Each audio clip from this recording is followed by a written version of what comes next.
Make the most of life. അതായത് നമ്മുടെ ജീവിതം അങ്ങേയറ്റം നല്ല രീതിയിൽ ആസ്വദിക്കുക എന്നുള്ളതാണ് പറയുന്നത്.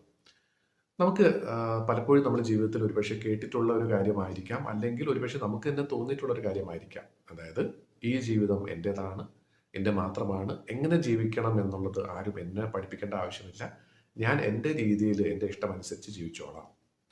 ശരിക്കും പറഞ്ഞാൽ ഈ ജീവിതം നമ്മുടെ ആണോ? ബുദ്ധമതത്തിൽ പറയുന്നത് നേരെ തിരിച്ചാണ്. ഈ ജീവിതം നമ്മുടെ സ്വന്തമല്ല, പ്രപഞ്ചം നമുക്ക് തരുന്ന ഒരു വരദാനമാണ്. പ്രപഞ്ചത്തിലെ പല ശക്തികളും കൂടെ ചേരുമ്പോഴാണ് ശരിക്കും പറഞ്ഞാൽ ഒരു മനുഷ്യൻ ജനിക്കുന്നത്. ഇത് കുറച്ചുകൂടി സയന്റിഫിക് ആയിട്ട് പറയുകയാണെങ്കിലും നമുക്കത് മനസ്സിലാക്കാൻ തീർച്ചയായിട്ടും സാധിക്കും. എന്ത് തന്നെയാണെങ്കിലും ഈ ജീവിതം നമുക്ക് കിട്ടിയ ഒരു വരദാനമാണെങ്കിൽ ആ ജീവിതം അവസാനിക്കുമ്പോൾ അതേ രീതിയിൽ തന്നെ നമ്മളത് തിരിച്ചു കൊടുക്കേണ്ടതും നമ്മുടെ കടമയാണ്. ഇതിനൊന്ന് പറഞ്ഞ് മനസ്സിലാക്കി തരാനായിട്ട് ചെറിയൊരു ഉദാഹരണം ഇവിടെ പറയുന്നുണ്ട്. നമുക്കിപ്പോൾ ഒരാൾ ഒരു കാര്യം തന്നു ഒന്ന് സൂക്ഷിക്കാനായിട്ട്. അത് എത്ര കാലത്തേക്ക് സൂക്ഷിക്കണം എന്നുള്ള അവർ പറഞ്ഞിട്ടില്ല.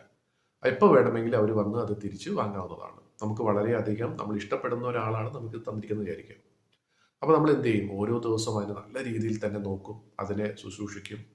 ചിലപ്പം മാസങ്ങൾ കൊണ്ടായിരിക്കും അവർ തിരിച്ചു വരിക, അല്ലെങ്കിൽ വർഷങ്ങൾ കഴിഞ്ഞിട്ടായിരിക്കും തിരിച്ചു വരിക. എന്ത് തന്നെയാണെങ്കിലും എപ്പോൾ വന്ന് ചോദിച്ചാലും അതിനെ നല്ല രീതിയിൽ തന്നെ നമുക്ക് തിരിച്ചേൽപ്പിക്കണം എന്ന് നമുക്ക് മനസ്സിലൊരു ആഗ്രഹമുണ്ടെങ്കിൽ അതിനെ നമ്മൾ നല്ല രീതിയിൽ തന്നെ സൂക്ഷിക്കും, അല്ലേ? എന്ന് പറഞ്ഞ പോലെയാണ് ഈ ജീവിതവും. ഈ പ്രപഞ്ചം നമുക്ക് ഈ ജീവിതം തന്നിട്ടുണ്ടെങ്കിൽ നമ്മുടെ മരണസമയത്ത് നമ്മൾ ആ തിരിച്ച് പ്രപഞ്ചത്തിലേക്ക് ആ ജീവിതത്തെ നമ്മൾ കൊടുക്കുകയാണ് ചെയ്യുന്നത്.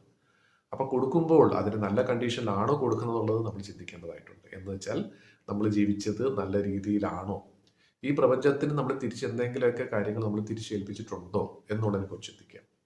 ഇത് ചിന്തിച്ച് കഴിഞ്ഞാൽ ശരിക്കും പറഞ്ഞാൽ ഇനി നമ്മൾ അടുത്ത ദിവസം മുതൽ ഒരൊറ്റ നിമിഷം പോലും നമ്മൾ വെറുതെ പാഴാക്കി കളയില്ല.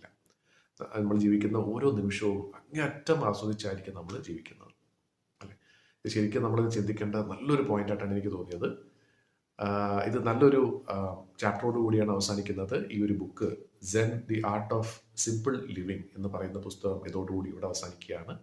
അപ്പോൾ എൻ്റെ ഒരു റെക്കമെൻഡേഷൻ, എല്ലാവരും ഈ ഒരു പുസ്തകം വായിക്കണം, വാങ്ങണം, വായിക്കണം.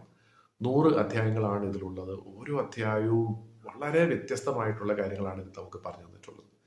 എന്തായാലും ഇനി അടുത്ത ദിവസം പുതിയൊരു പുസ്തകവുമായിട്ട് നമുക്ക് മീറ്റ് ചെയ്യാം. അതുവരെ എല്ലാവർക്കും അങ്ങേയറ്റം സന്തോഷം നിറഞ്ഞ നല്ലൊരു ദിവസം കൂടെ നേർന്നുകൊണ്ട് ഇന്നത്തെ വീഡിയോ ഇവിടെ അവസാനിപ്പിക്കുന്നു.